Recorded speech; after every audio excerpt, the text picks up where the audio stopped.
بسم اللہ الرحمن الرحیم نحمدہ ونصلی علی رسولہ الکریم بسم اللہ الرحمن الرحیم۔ حضرات گرامی قدر، آپ کے سامنے سورہ حج کے بعد اہم مضامین کے حوالے سے میں نے اپنی چند گزارشات کو رکھا تھا۔ آج آپ کے سامنے انشاءاللہ سورہ مومنون کے بعد مضامین کے حوالے سے اپنی چند گزارشات کو رکھوں گا۔ اللہ تبارک و تعالیٰ نے قرآن مجید کے مختلف مقامات پر بعض ایسے عظیم لوگوں کا ذکر کیا ہے جو اللہ تبارک و تعالیٰ کی رضا کو حاصل کرنے میں کامیاب ہو جائیں گے، اور اللہ تبارک و تعالیٰ ان کو جنتوں میں ایسے مقام کے اوپر پہنچائیں گے جہاں پر پہنچنا ہر بندے کے بس کی بات نہیں ہے۔ یہ فلاح پانے والے مومن، کبھی ان کا ذکر سورہ مومنون کے آغاز میں مومنون کے حوالے سے کیا گیا، اور کبھی سورہ فرقان میں ان کو عباد الرحمن کے ساتھ پکارا گیا، اور کبھی سورہ زاریات میں ان کا ذکر متقین کے نام سے کیا گیا۔ اور حضرات گرامی قدر، ان کی خصوصیات کو اللہ تبارک و تعالیٰ نے کلام اللہ کے مختلف مقامات کے اوپر واضح فرما دیا، جس سے یہ بات سمجھ میں آتی ہے جنتوں کے اندر بلند مقامات پہ جانے والے لوگ کون ہوں گے۔ سورہ مومنون میں اللہ تبارک و تعالیٰ نے فردوس بری میں جانے والے اہل ایمان کا ذکر کیا ہے۔ جنتیں ساری ہی اللہ تبارک و تعالیٰ کی بہت بڑی نعمت ہیں۔ فمن زحزح عن النار وادخل الجنۃ فقد فاز، جو آگ سے بچ کے جنت میں داخل ہو گیا وہ بڑا ہی کامیاب ہے۔ اس کی بنیادی وجہ یہ ہے کہ آگ سے بچ کے جنت میں داخل ہو جانا در حقیقت تمام کے تمام دکھوں کی کمپنسیشن ہے، اور تمام کی تمام خوشیوں کی عروج کی انتہا ہے۔ اگر انسان نے زندگی کے اندر زیادہ وقت دکھوں کے اندر گزارا، پریشانیوں کے اندر گزارا، حسرتوں کے اندر گزارا، تو جنت اس کے تمام دکھوں کا ازالہ ہے اور اس کے دکھوں کے اوپر مرہم کی حیثیت کا کردار ادا کرے گی۔ اور اگر انسان نے دنیا کے اندر خوشحالی کا وقت گزارا، اللہ کی نعمتوں سے فیض یاب ہوتا رہا، صحت مندی، طاقتوری، ناموری، شہرت اس کو حاصل ہوئی، اور اس تمام کی تمام عنایات کے باوجود وہ اللہ تبارک و تعالیٰ کے در پہ جھکا رہا اور اس کی نعمتوں کا شکر ادا کرتا رہا، اور اس کی شریعت کے اصولوں پہ عمل پیرا ہوتا رہا، اور اس کے انعام کے طور پہ اللہ تبارک و تعالیٰ نے اس کو جنتوں میں داخل کر دیا، تو یوں سمجھیے اس کو سب نعمتوں سے بڑی نعمت حاصل ہو گئی۔ حضرات گرامی قدر، اللہ تبارک و تعالیٰ کے حبیب علیہ السلام کی احادیث سے یہ بات بھی واضح ہوتی ہے کہ کئی لوگوں کو اللہ تبارک و تعالیٰ کے سامنے اس حالت میں لایا جائے گا کہ انہوں نے بڑی ہی تلخ زندگی گزاری ہوگی، اتنی تلخ زندگی کہ جس زندگی کے اندر آسودگی کے کوئی امکانات ہی موجود نہیں تھے، در بدر کی ٹھوکریں تھی، بے روزگاری تھی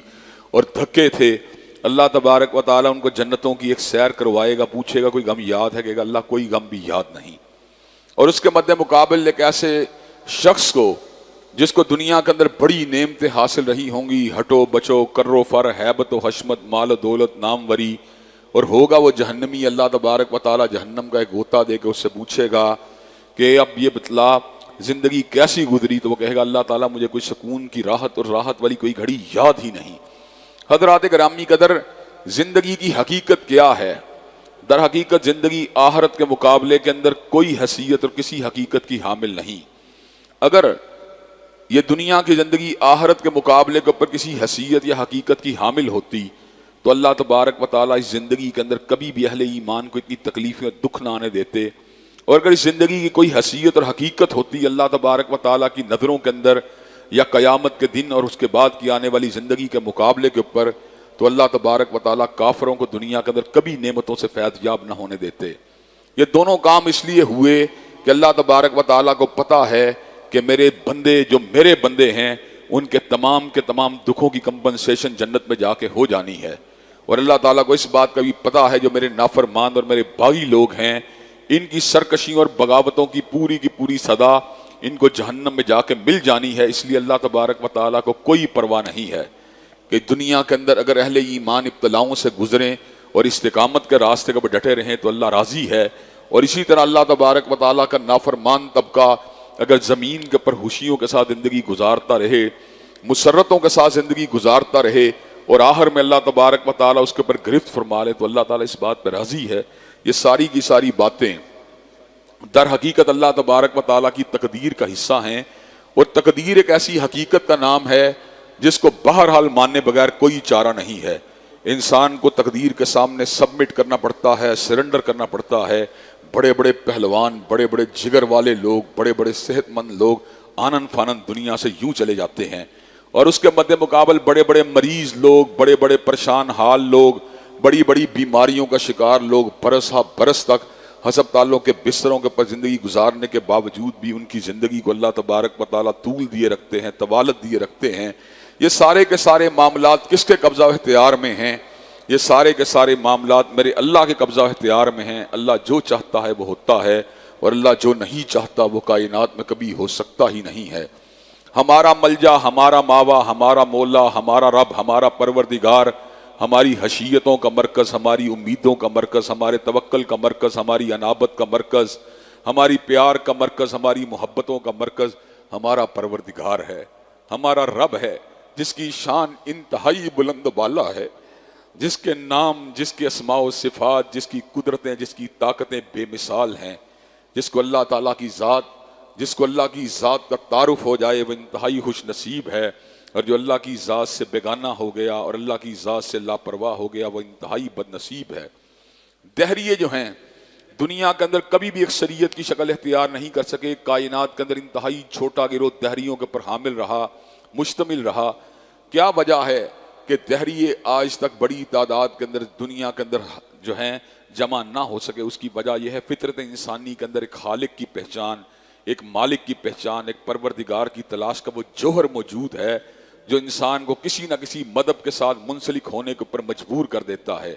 حضرات گرامی قدر، میری نظروں کے اندر دہریت فقط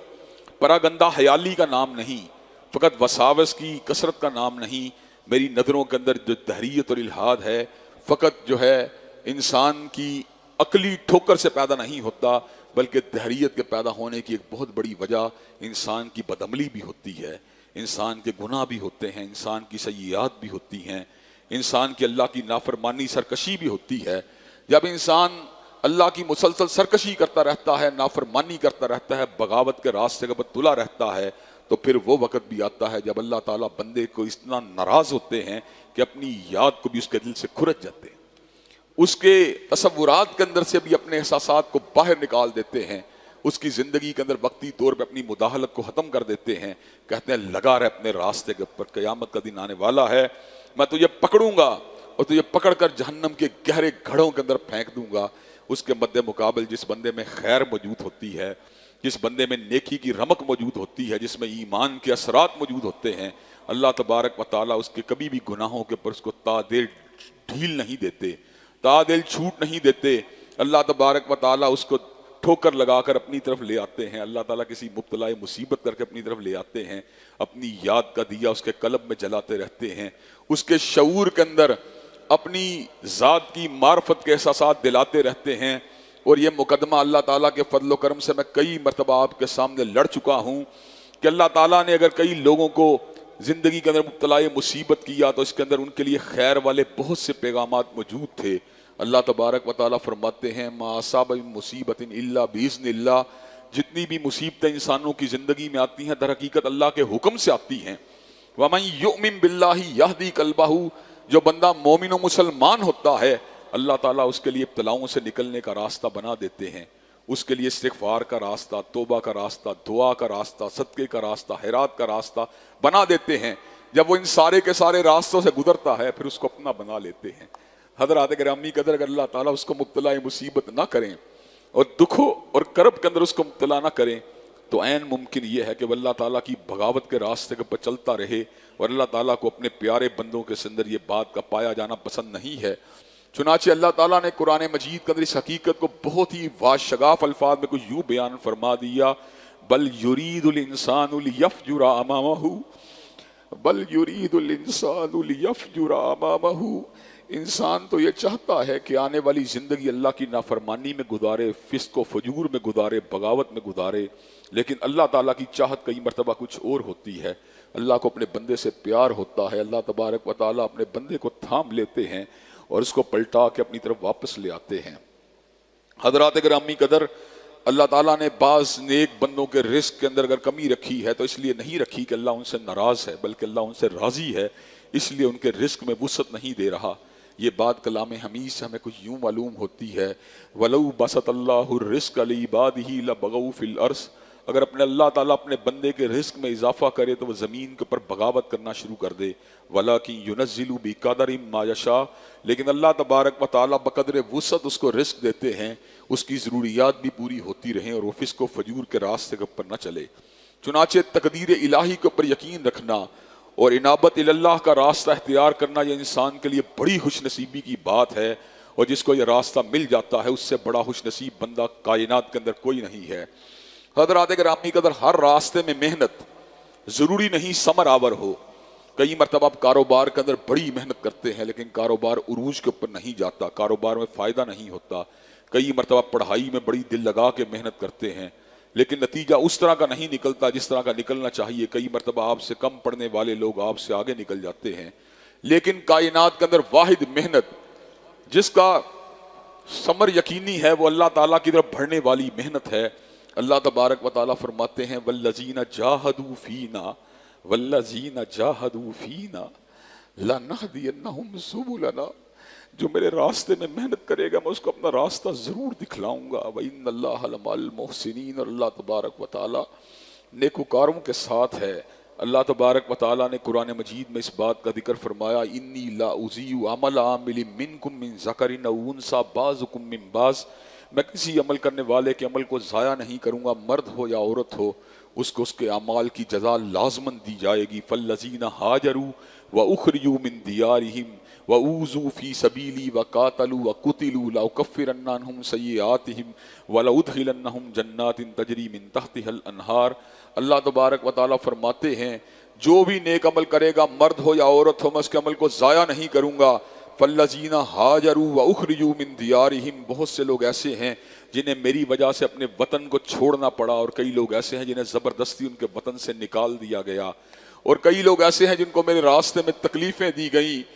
اور کئی ایسے ہیں جنہوں نے میرے راستے میں تلوار کو اٹھا لیا، اور کئی ایسے ہیں جنہوں نے میرے راستے میں اپنی گردنوں کو کٹوا دیا۔ اللہ فرماتے ہیں ان سب کے اعمال کی پوری پوری جزا ان کو دی جائے گی۔ لَأُكَفِّرَنَّ عَنْهُمْ سَيِّئَاتِهِمْ وَلَأُدْخِلَنَّهُمْ جَنَّاتٍ تَجْرِي مِن تَحْتِهَا الْأَنْهَارُ، میں ان کی خطاؤں کو معاف کر دوں گا اور ان کو اپنی جنتوں میں داخل کر دوں گا جن کے نیچے سے نہریں بہتی ہوں گی۔ حضرات گرامی قدر،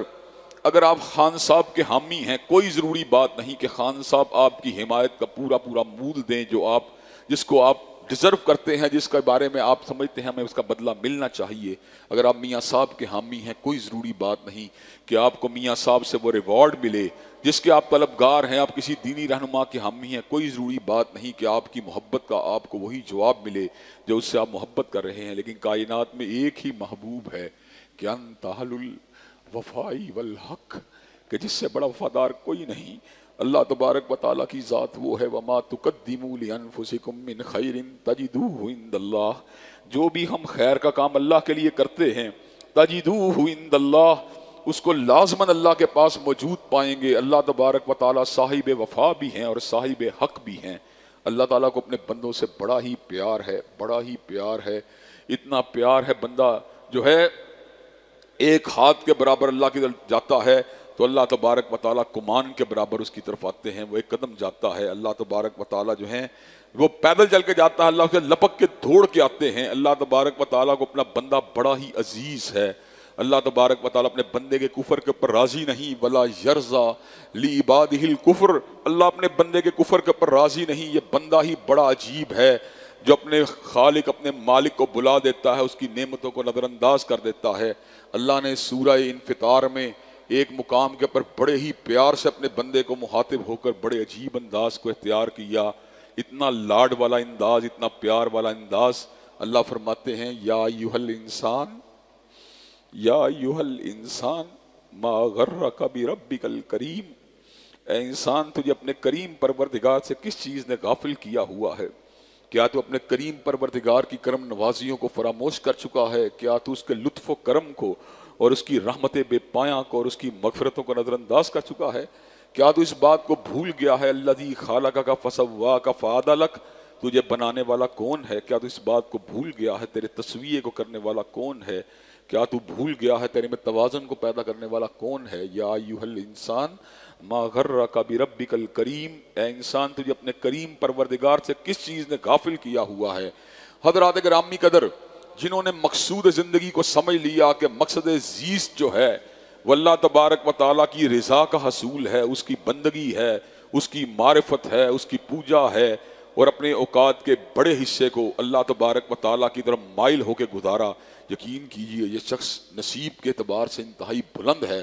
اور اس کے مد مقابل پی ایچ ڈی ڈاکٹر ہو، ایم این اے ہو، ایم پی اے ہو، وزیر اعلیٰ ہو، گورنر ہو، صدر ہو، وزیر اعظم ہو، وقت کا سیٹھ ہو، لینڈ لاٹ ہو، سردار ہو، جاگیردار ہو، اگر اس نے اللہ تعالیٰ کو فراموش کر دیا تو اس سے زیادہ بدبخت اور بد نصیب کوئی انسان نہیں۔ فقط سرداری وجہ نجات نہیں ہو سکتی، اگر ایسا ہوتا تو فرعون جہنم کا ایندھن کبھی نہ بنتا۔ فقط سرمایہ انسان کی جو ہے توقیر کا اور اللہ کی نظروں میں عزت داری کا سبب نہیں بن سکتا، اگر ایسا ہوتا تو قارون بھی کامیاب ہوتا۔ فقط منصب انسان کو کامیاب نہیں کروا سکتا، اگر ایسا ہوتا تو حامان جنت کے اندر ہوتا۔ حضرات گرامی قدر، فقط قبیلہ انسان کی کامیابی کا سبب نہیں بن سکتا، اگر ایسا ہوتا تو ابو لہب کامیابی سے ہمکنار ہو جاتا، لیکن اللہ تعالیٰ نے کہا تبت یدا ابی لہب و تب، اور اللہ تعالیٰ کی توحید سے بغاوت کرنے والے ابو لہب، جب تک ایک بھی مسلمان زندہ ہے تیرے پہ لعنتیں برستی رہیں گی۔ حضرات گرامی قدر، عزت کا راستہ، وقار کا راستہ، سعادت کا راستہ، روشنی کا راستہ، بلندی کا راستہ، جنت کا راستہ در حقیقت اللہ کی بندگی کا راستہ ہے، اس کے سامنے جھکنے کا راستہ ہے۔ اور ان جنتیوں میں سے وہ لوگ جو فردوس بری کے وارث ہیں، ان کے مقام کا کیا کہنا۔ اللہ تبارک و تعالیٰ ان اہل ایمان کے بارے میں ارشاد فرماتے ہیں قد افلح المؤمنون الذین هم فی صلاتهم خاشعون، کامیاب ہوئے وہ مومن لوگ جنہوں نے اپنی نماز میں خشوع و خضوع کو اختیار کیا۔ یہ کون سی نمازیں ہیں کہ میری نماز کے اندر دکان کی یاد ہے، میری نماز کے اندر فیکٹری کی یاد ہے، میری نماز کے اندر جو ہے اللہ کے ساتھ ربط والا کوئی بھی عنصر اور کوئی بھی جوہر موجود نہیں ہے۔ والذین هم عن اللغو معرضون، اور وہ مومن کامیاب ہیں جو لغویات سے اجتناب کرنے والے ہیں۔ آج کل کا مومن و مسلمان لغویات کے اندر اترا ہوا ہے۔ لغو کس چیز کو کہتے ہیں؟ ایسی ایکٹیویٹی جس کا نہ دنیا میں فائدہ ہو نہ آخرت میں فائدہ ہو۔ پتے کھیل رہا ہے، سنوکر کھیل رہا ہے، کیرم کھیل رہا ہے، ویڈیو گیم کھیل رہا ہے، چیٹنگ کر رہا ہے، اور مجھے یہ بتلا تیری ان ایکٹیویٹیز کا کیا تیری دنیا کا تجھے کوئی فائدہ ہے؟ کیا تجھے آخرت میں کوئی فائدہ ہے؟ کوئی اسپرچول فائدہ، کوئی فزیکل فائدہ، کوئی ایمانداری سے بتلا تو کیا کر رہا ہے؟ تیری کوئی ایکٹیویٹی ایسی نہیں جو دنیا کے فائدے والی ہو یا آخرت کے فائدے والی ہو۔ تیری ایکٹیویٹیز کا دائرہ کار جو ہے یا دنیا کے فائدے کے لیے ہونا چاہیے یا آخرت کے فائدے کے لیے ہونا چاہیے۔ اگر تو تھک چکا ہے تجھے سو جانا چاہیے، اگر تجھے فزیکل فٹنس کی ضرورت ہے تجھے دوڑ لگا لینی چاہیے، اگر تیرا وقت موجود ہے تجھے اپنے بیوی بچوں کے ساتھ پیار کے ساتھ وقت کو بتانا چاہیے، اگر تیرے پاس وقت موجود ہے تجھے ذکر الہی میں منہمک رہنا چاہیے، اگر تیرے پاس وقت موجود ہے تجھے دعاؤں کے اندر، مناجات کے اندر اور ہدایت کی طلب کے اندر مصروف رہنا چاہیے، اگر تیرے پاس فرصت ہے تجھے اپنے کاروبار کو توجہ کے ساتھ انجام دینے کی کوشش کرنی چاہیے۔ تیری ایکٹیویٹیز کا دائرہ کار یا دنیا کی بہتری کی طرف ہونا چاہیے یا آخرت کی بہتری کی طرف ہونا چاہیے۔ اور ٹائم کو ضائع کرنے والے انسان یہ لمحات تیرے لیے حسرت بننے والے ہیں جن کو تو نے مس یوز کر کے تو نے اپنی تنہائیوں کا بیڑا غرق کیا ہوا ہے۔ حضرات گرامی قدر، کئی لوگ بڑے دیندار نظر آئیں گے اور بڑی بڑی ان کی نیکیاں ہوں گی، ایسی نیکیاں کہ تہامہ کے پہاڑوں جتنا جن نیکیوں کا وزن ہوگا، لیکن تنہائیوں کے گناہوں کی وجہ سے اللہ تبارک و تعالیٰ ان کی نیکیوں کو ریزہ ریزہ کر دے گا۔ اس لیے کہ وہ تنہائیوں میں جاتے ہیں تو ان کی نگاہیں جو ہوتی ہیں وہ غیر محرم کے چہرے پہ ہوتی ہیں، تھرکتے ہوئے جسموں پہ ہوتی ہیں، حسینہ کے وجود پہ ہوتی ہیں۔ یہ آنکھوں سے زنا کرنے والا مسلمان، یہ اپنے وقت کو برباد کرنے والا مسلمان، اور تیری نمازیں تیرے روزے برباد ہو کے رہ جائیں گے۔ تیری نیکیاں اگر تہامہ کے پہاڑوں کے برابر بھی ہوئیں وہ ریزہ ریزہ ہو کے رہ جائیں گی۔ اگر تو خلوت میں اللہ کا تابع دار ہے بڑی بات ہے، اگر تو خلوت میں شیطان کا تابع دار ہے تو ظاہر میں تو کتنا بھی مومن کیوں نظر نہ آئے، تیرا ایمان جو ظاہری ایمان ہے تیرے لیے فائدہ مند نہیں ہو سکتا۔ والذین هم للزکاۃ فاعلون، اور وہ لوگ جو زکوٰۃ کو پابندی سے ادا کرنے والے ہیں، والذین ہم لفروجہم حافظون، اور وہ لوگ جو اپنی پاک دامنی کا تحفظ کرنے والے ہیں، الا علی ازواجہم او ما ملکت ایمانہم فانہم غیر ملومین، اور وہ لوگ جنہیں اس بات کا پتہ ہے کہ اپنی پاک دامنی اور اپنی خواہشات اور اپنی شہوات کو پورا کرنے کا ایک ہی راستہ ہے، بیوی کا راستہ، شریک زندگی کا راستہ، رفیقہ حیات کا راستہ۔ اس کے علاوہ لونڈیوں کے احکامات جو کہ آج کل مجموعی طور کے پر لاگو نہیں ہوتے، لیکن آج بھی اگر لشکر اسلام کفار کے خلاف جہاد کرے اور وہاں جنگ کے میدان کے اندر سے جو عورتیں بطور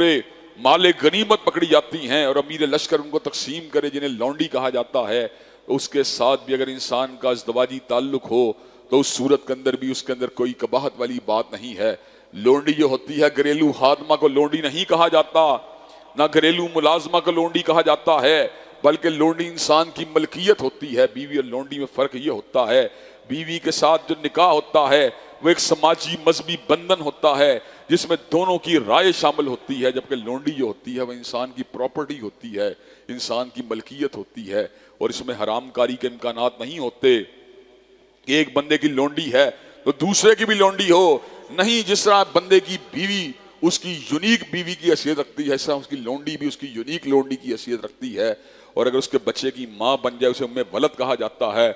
جب ام ولد بن جاتی ہے تو اس کی فردر ٹریڈنگ حرام ہو جاتی ہے، پھر فردر ٹریڈنگ کی کوئی گنجائش باقی نہیں رہتی۔ حضرات گرامی قدر، جس کے علاوہ کوئی بھی راستہ اختیار کرے، عمل قوم لوط کا راستہ ہو یا مشتدنی کا راستہ ہو یا ٹرانسجینڈر کا راستہ ہو یا زناکاری کا راستہ ہو، اللہ تبارک و تعالیٰ فرماتے ہیں فَأُولَئِكَ هُمُ الْعَادُونَ، یہ لوگ حد سے بڑھنے والے ہیں، اور وہ لوگ جو فردوس میں جانے والے ہیں۔ وَالَّذِينَ هُمْ لِأَمَانَاتِهِمْ وَعْدِهِمْ رَاعُونَ، وہ لوگ اپنی امانتوں کو پورا کرنے والے اور اپنے وعدوں کو نبھانے والے ہیں۔ وَالَّذِينَ هُمْ عَلَىٰ صَلَوَاتِهِمْ يُحَافِظُونَ، اور وہ لوگ اپنی نمازوں کی حفاظت کرنے والے ہیں۔ أُولَئِكَ هُمُ الْوَارِثُونَ الَّذِينَ يَرِثُونَ الْفِرْدَوْسَ هُمْ فِيهَا خَالِدُونَ، یہ فردوس بری کے وارث ہیں اور ہمیشہ اس کے اندر رہیں گے۔ حضرات گرامی کا دنیا کے گھروں میں 30-40 سال کے بعد پھٹی پوچھی جاتی ہے اور نئے نام لکھ لیے جاتے ہیں۔ ایک دور تھا جب ہمارے گھر کے باہر لوگوں کو پتا ہوتا تھا یہ علامہ شہید کا گھر ہے، آج لوگوں کو پتا ہوتا ہے یہ ابتسام کا گھر ہے۔ ایک وقت آئے گا میں بھی قبرستان میں چلا جاؤں گا اور آپ لوگ مجھے دفنا چکے ہوں گے، اس وقت وہ گھر میرا گھر بھی نہیں رہے گا، میری اولادوں کا گھر ہوگا، اور پھر وہ وقت بھی آئے گا میری اولادیں بھی دنیا سے چلی جائیں گی، میرے پوتے پڑ پوتے ان گھروں میں رہ رہے ہوں گے۔ حضرات گرامی قدر، یہ گھر جو کہ عارضی دار سکونت ہیں، ان کی فردوس کے ساتھ کیا نسبت ہے؟ ان الذین آمنوا وعملوا الصالحات کانت لہم جنات الفردوس نزلا خالدین فیہا لا یبغون عنہا حولا۔ جب لوگ فردوس بری میں چلے جائیں گے ان کو اتنا سکون آئے گا، اتنا مزہ آئے گا، وہ کہیں گے لا یبغون عنہا حولا، کہ کاش ہماری یہاں سے رہائش کبھی بھی تبدیل نہ ہو۔ حضرات گرامی کا ان گھروں میں جانے کے لیے ہمیں محنت کرنے کی ضرورت ہے۔ بل تؤثرون الحیات الدنیا والآخرۃ خیر وابقی ان ھذا لفی الصحف الاولی صحف ابراہیم و موسیٰ۔ وہ تمہاری نگاہ جو ہوتی ہے بل تؤثرون الحیات الدنیا، دنیا کے ایک کنال کے گھر سے لے کر 1 ایکڑ کے فارم ہاؤس پہ ہوتی ہے، جبکہ دنیا کے گھر جو ہے، دنیا کے کچے گھروندے جو ہیں وہ جنت کے بالاخانوں کا مقابلہ نہیں کر سکتے۔ تمہاری نگاہ جو ہوتی ہے دنیا کی حسینہ کے چہرے پہ ہوتی ہے، جبکہ دنیا کی حسینہ ہو یا عزیز ترین رفیق حیات ہو، وہ جنت کے حور کے چہرے کی رنائی کا مقابلہ نہیں کر سکتی۔ اور حضرات گرامی کا تمہاری نگاہ دنیا کی خدام پہ ہوتی ہے، جبکہ دنیا کے خدمتگار جنت کے غلمان کی جو ہے رانائی کا اور ان کی خدمتگاری کا مقابلہ نہیں کر سکتے۔ تمہاری نگاہ دنیا کی پی آر پہ ہوتی ہے، جبکہ دنیا کی پی آر عرش والے کے دیدار کا مقابلہ نہیں کر سکتی۔ حضرات گرامی قدر، آخرت حقیقت کا نام ہے، وہ دنیا جو ہے وہ فنا کا نام ہے، آخرت دار البقا ہے، آخرت دار القرار ہے۔ دنیا جو ہے امتحان کی جگہ ہے، ابتلاؤں کا گھر ہے، دنیا فتنوں کا گھر ہے، آزمائشوں کا گھر ہے، لیکن آخرت دار القرار ہے، آخرت دار الخلد ہے، آخرت ہمیشہ کی سکونت کی جگہ ہے۔ اس جگہ کے لیے ہمیں ابھی ہی تیاریاں کرنا پڑیں گی۔ حضرات گرامی قدر، اس صورت میں اللہ تبارک و تعالیٰ نے اس حقیقت کا ذکر بھی فرما دیا وَإِنَّكَ لَتَدْعُوهُمْ إِلَىٰ صِرَاطٍ مُسْتَقِيمٍ کہ حضرت رسول اللہ ہمیشہ سیدھے راستے کی دعوت دیا کرتے تھے. اور اس صورت میں اللہ تبارک و تعالیٰ نے اس حقیقت کو بھی واضح فرما دیا أَفَحَسِبْتُمْ أَنَّمَا خَلَقْنَاكُمْ عَبَثًا وَأَنَّكُمْ إِلَيْنَا لَا تُرْجَعُونَ کیا تم سمجھتے ہو کہ میں نے تمہیں بیکار پیدا کر دیا ہے اور تمہیں میرا پلٹ کے نہیں آنا پڑے گا؟ نہیں، تمہیں ضرور میرے پاس آنا پڑے گا. حضرات گرامی قدر، جو دنیا دار لوگ ہیں، کئی تو بالکل کافر ہے، لیکن کئی لوگ جو ہیں کافر تو نہیں لیکن دل کے اندر بدگمانی ہے کہ اللہ تعالیٰ ہمیں کیسے پیدا کرے گا دوبارہ. من یحیی العظام وہی رمیم، جب ہم ہڈیاں ہماری برادہ ہو جائیں گی ہمیں کون دوبارہ زندہ کرے گا؟ اللہ تبارک و تعالیٰ فرماتے ہیں کل یحیی الذی انشاہا اول مرۃ وہو بکل خلق علیم، تمہیں وہ پروردگار زندہ کرے گا جس نے تمہیں پہلی مرتبہ بنا دیا تھا. ایک اور مقام پر ارشاد ہوا کل کونوا حجارۃ او حدیدا او خلقا مما یکبر فی صدورکم، چاہے لوہا بن جاؤ چاہے پتھر بن جاؤ، تمہیں دوبارہ زندہ ہونا پڑے گا اور زندہ ہو کر ہمارے سامنے پیش ہونا پڑے گا. اللہ تبارک و تعالیٰ کے سامنے پیش ہونا ہی پڑے گا، اس سے کوئی راہ فرار نہیں. ایحسب الانسان ان لن نجمع عظاما، انسان تو یہ سمجھتا ہے ہم ہڈیوں کو دوبارہ زندہ نہیں کر سکتے. بلا قادرین علی ان نسوی بنانا، وہ ہم تو اس چیز کے اوپر بھی قادر ہیں کہ انگلیوں کے اوپر جو لکیریں موجود ہیں، جو پوٹے اور پور موجود ہیں، ہم ان کو بھی دوبارہ بنانے پہ قادر ہیں. اللہ، آج سے پہلے تو پور اور لکیروں کا ہمیں پتہ ہی نہیں تھا ان کا کیا فنکشن ہے، لیکن تو نے 1400 سال پہلے بتلا دیا ہم انگلیوں کے پوروں اور لکیروں کو دوبارہ بنانے پہ قادر ہیں. گویا کہ تجھے پتا تھا ایک وقت آئے گا انگلیاں آئیڈینٹیفیکیشن مارک کی حیثیت اختیار کر جائیں گی اور ان کے اوپر موجود لکیریں جو ہیں وہ انسان کی شناختی علامت بن جائیں گی، اور ان کی سکیننگ کے ذریعے بینکوں میں اکاؤنٹ سے لے کر امیگریشن کے کاؤنٹروں تک انسان کے معاملات کو چلایا جائے گا. اللہ نے کہا یہ جو آئیڈینٹیفیکیشن دنیا والوں نے تمہاری لکیروں سے اخذ کی ہے، بلا قادرین علی ان نسوی بنانا، ہم ان لکیروں کو بھی دوبارہ پیدا کرنے پہ قادر ہیں. لا یضل ربی ولا ینسا، اللہ تبارک و تعالیٰ نے کبھی بھولا ہے، اللہ تبارک و تعالیٰ نے کبھی بھٹکا ہے. جب قیامت کا دن آئے گا سورہ حامیم سجدہ کے اندر بڑے عجیب الفاظ اللہ نے کہے، انسان کے رونگٹے اور وجود کے ذرے اور حصے انسان کے خلاف گواہیاں دیں گے، اور انسان اپنے وجود کے پوروں کو مخاطب ہو کے کہے گا لیما شہدتم علینا، کہ تم میرے خلاف گواہیاں دے رہے ہو، اور میرے پٹھے ہو کر، میرے گوشت کے ٹکڑے ہو کر، میرے وجود کا حصہ ہو کر میرے ہی خلاف گواہیاں دے رہے ہو، یہ کیا کر رہے ہو؟ تو وجود کے ٹکڑے اور انسان کے رگو ریشوں سے آواز آئے گی، وہ انسان کو مخاطب ہو کے کہیں گے انتک اللہ الذی انتک کل شیء، ہمیں اس اللہ نے قوت گویائی عطا کی ہے جس نے آج سے پہلے دنیا میں زبان کو قوت گویائی دی تھی. حضرات گرامی قدر، اللہ تبارک و تعالیٰ کا علم حقیقی ہے، لا فانی ہے، ہم اللہ تبارک و تعالیٰ کو دھوکہ نہیں دے سکتے. آج سے پہلے تو انسان یہ گمان کرتا تھا کہ معاذ اللہ ثم معاذ اللہ، شاید اللہ تبارک و تعالیٰ میری بدعملی سے غافل ہوں، لیکن اللہ تبارک و تعالیٰ نے اس بات کو واضح فرما دیا، اور تو کیا بات کرتا ہے، میں تیرے اعمال سے غافل نہیں ہوں. پہلی بات تو یہ ہے میرے رسول کرامن کاتبین تیرے کندھوں پہ موجود ہو کے تیرے ہر عمل کو لکھ رہے ہیں. دوسری بات یہ ہے میرا علم حقیقی ہے، میرا علم لا فانی ہے، میں اپنے ذاتی علم کے ذریعے بھی تیرے ہر عمل سے پوری طرح آگاہ ہوں، اور تیرے عمل کے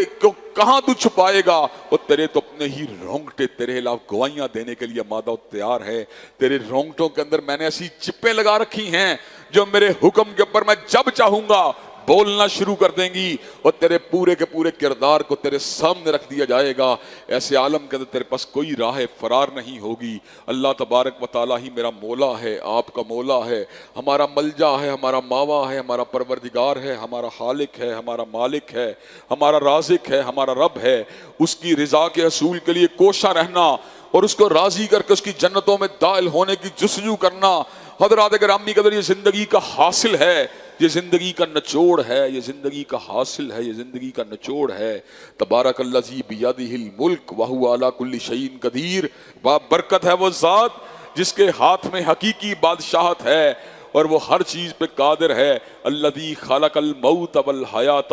لیبلوکم ایکم احسن عملا، اس نے موت و حیات کے نظام کو اس لیے بنایا کہ وہ جانچ لینا چاہتا ہے کہ کہ احسن عمل کرنے والا کون ہے؟ اللہ کی محبت، اللہ کی خشیت، اللہ کا پیار اور اس کے ڈر سے نیک عمال کرنے کی جستجو۔ یقین کیجئے یہ زندگی کا وہ ٹریک ہے جو سیدھا ٹریک اللہ کے فضل و کرم سے جنت کو جا رہا ہے، لیکن اس ٹریک کے راستے میں نفس کی ترغیبات بھی ہیں، تحریصات بھی ہیں، شیطان لعین کے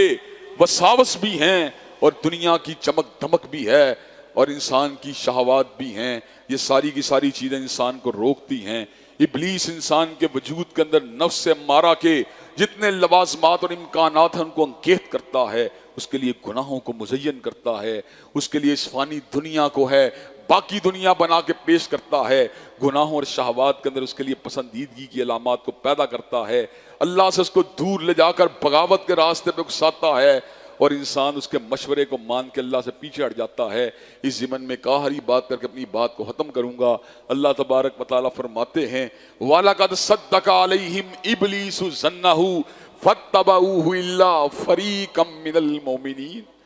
وَلَقَدْ صَدَّقَ عَلَيْهِمْ إِبْلِيسُ ظَنَّهُ فَاتَّبَعُوهُ إِلَّا فَرِيقًا مِّنَ الْمُؤْمِنِينَ، اور البتہ یقیناً ابلیس نے اپنا گمان پورا کر دکھایا۔ اللہ کیسی بات کر رہے ہیں؟ اور البتہ یقیناً ابلیس نے اپنا گمان سچا کر دکھایا۔ فَاتَّبَعُوهُ إِلَّا فَرِيقًا مِّنَ الْمُؤْمِنِينَ، اور سارے ہی اس کے پیچھے لگ گئے۔ إِلَّا فَرِيقًا مِّنَ الْمُؤْمِنِينَ، مگر مومنوں کی ایک جماعت اور چھوٹا گروہ ابلیس کے شکنجے سے بچ نکلا، اور یہی چھوٹا گروہ جو تھا حقیقت میں کامیاب گروہ تھا۔ اللہ تبارک و تعالی ہمیں بھی اس چھوٹے گروہ میں شامل کر دے۔ فَاتَّبَعُوهُ إِلَّا